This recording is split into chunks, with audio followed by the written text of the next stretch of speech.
for tuning in to Capital City News, your connection to Salt Lake City government. I'm your host, Poonam Kumar.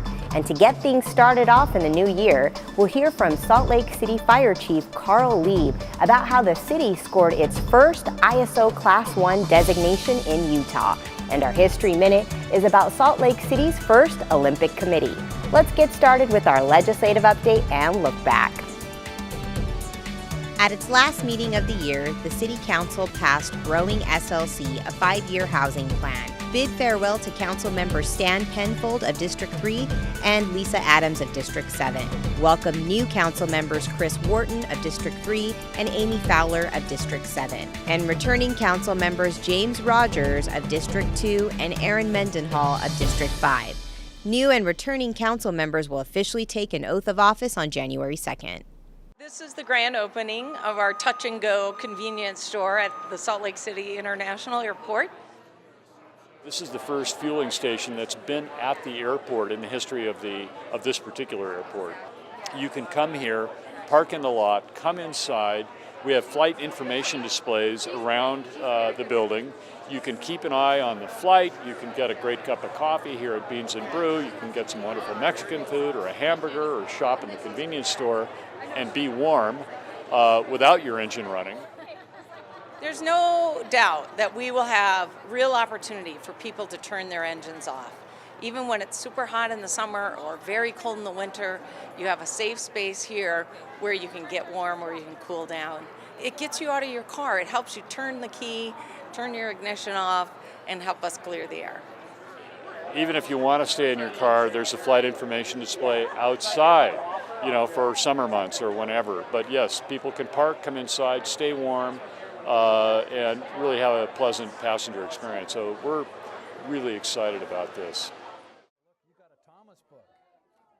Today we took time out of our busy schedules to come and sit down with the kindergarten class of Meadowlark Elementary to sit down and read them a book about policing. That sounds interesting, doesn't it? Good job. You got some great books. We had the opportunity to have the chief of police and some of the officers from the area here to come in and read to the kids. Kids were thrilled to meet the police officers and to have books that they get to take home. There was a lot of excitement in the room here today. We have emphasized the huge importance of being able to read and why it's important in our lives, even starting right now in kindergarten. We hope to instill in them or to develop in them the love and passion of reading, because it'll pay forward for them in all aspects of their life.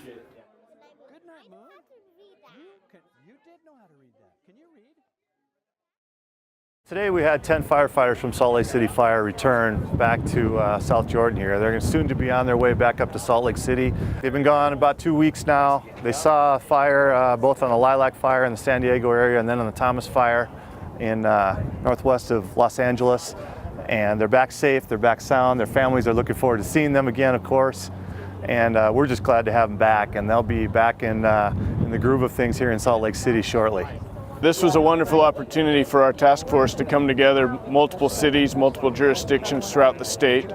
We arrived in California to open arms, and the outreach from their communities to us was wonderful. It was really humbling to see the damage and the destruction that had occurred on that fire, and it was neat to be a part of trying to help make that a better situation for them. Wildland season now is 12 months out of the year. That's just the way it is.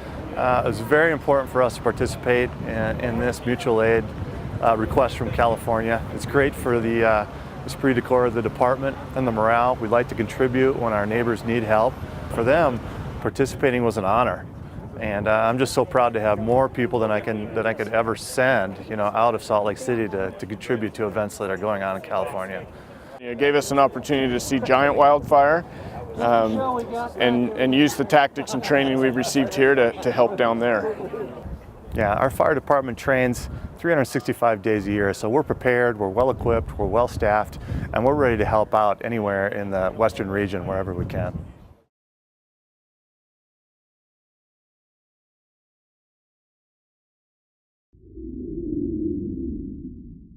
The Salt Lake City Fire Department has met the gold standard for fire departments and is leading the way as the first and only ISO Class 1 designation in the state of Utah.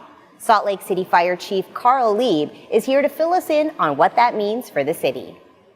Today, the Insurance Service Office is coming here to Salt Lake to provide us with an ISO Class 1 Public Protection Classification letter, saying that we are now a Class 1 fire department. ISO is an independent advisory organization that measures risk. We evaluate communities on their fire suppression capabilities, talking to the fire department, the water department, and the communications center to evaluate how well a community is prepared for a fire risk. They look at our staffing, they look at our apparatus, they look at where our stations are and our response times. They look at our investigation capability and inspection capability and our training records. All these things they analyze to determine whether the department is capable of modifying or mitigating the risk that we see here in Salt Lake City. And then some insurance companies will look at that and they say, well, they're a Class 1, their risk is reduced, and that manifests itself in lower insurance rates potentially. Big win for the city and the fire department. This is the gold standard for fire departments. So we're really proud to be a Class 1 city. There are 270 Class 1 communities across the country out of 46,000 fire protection areas. So this is an incredible achievement that not even 1% of fire departments can accomplish. And I feel very good about the work we do and the work we've done, and it's very nice to be recognized for that type of operation. And now it's time for our History Minute. In 1965, during his first year of his first term as governor, Calvin Rampton formed the first Salt Lake Olympic Committee to make a bid at hosting the 1972 Winter Games. This group came together under the name of the Olympics for Utah Incorporated, which spells out "we" in French. The entirety of their $35,000 budget was made by selling "we" pins, 35,000 of them for $1 apiece. No International Olympic Committee members actually visited Utah, so much of that budget was spent getting the delegation to Rome in 1966 to bid on the Games. At one point, they needed to ship their Olympic display to Rome, and it was going to take a chunk of their budget. Governor Rampton called the Utah Air National Guard to see if they could put the display on a training flight to Frankfurt, Germany. "You can as long as I don't know about it," the officer at the Utah Air National Guard told the governor. "But we need it delivered to Rome," the governor said, and the officer replied, "Well, we've got to refuel in Rome." The bid for the Olympics was not a successful one. The 1972 Olympics ended up going to Sapporo, Japan. And this wouldn't be the last time Utah bid on the Games, though, and they did indeed finally win the event 30 years later in 2002. Thanks for catching Capital City News and helping us kick off a new year. Please join us next time to stay up to date on all the latest. For SLC TV, I'm Poonam Kumar, signing off from Fire Station 1.